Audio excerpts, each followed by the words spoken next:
Energy security and new green upgrades to Robins Air Force Base are the top environmental priorities affecting Middle Georgia. 41 NBC's Brittany Gonzalez sat down with the chairman of the Georgia Public Service Commission to find out more in this week's Going Green, Saving Green.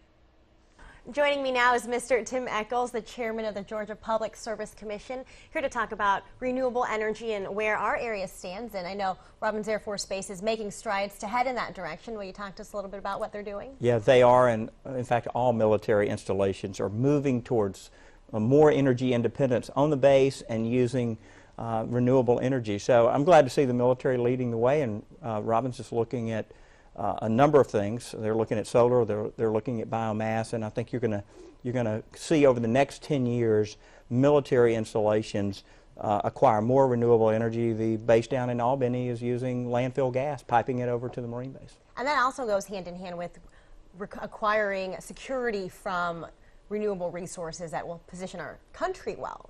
Yeah, that's right. One of the big concerns, and you hear about it in the presidential election this year, is energy independence. You know, what does that mean? Well, we're in a much better shape when it comes to how we heat our homes and how we heat the lights in the studio, because this is generated mostly by coal in Georgia, which is an American resource.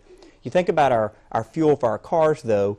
Now we're getting overseas. Now we're in the Middle East. Now we're giving our enemies money.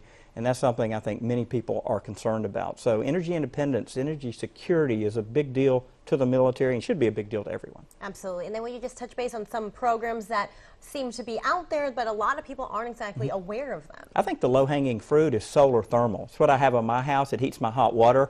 Georgia Power estimates that heating your hot water is about 17% of your bill. So I spent $6,300. I got a $2,200 state tax credit, a $1,500 federal tax credit. It's about an 8-year payback for me. That's pretty good. So after 8 years, it's worth your while to head in that direction. That's right.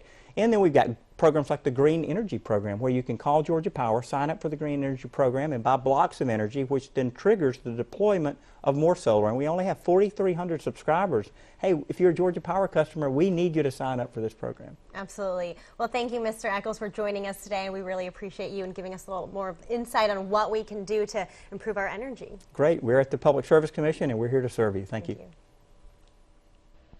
If you have an idea for Going Green, Saving Green, we want to hear about it. Whether it's at home or at work or just an idea, let us know. Send an email to goinggreen@41nbc.com.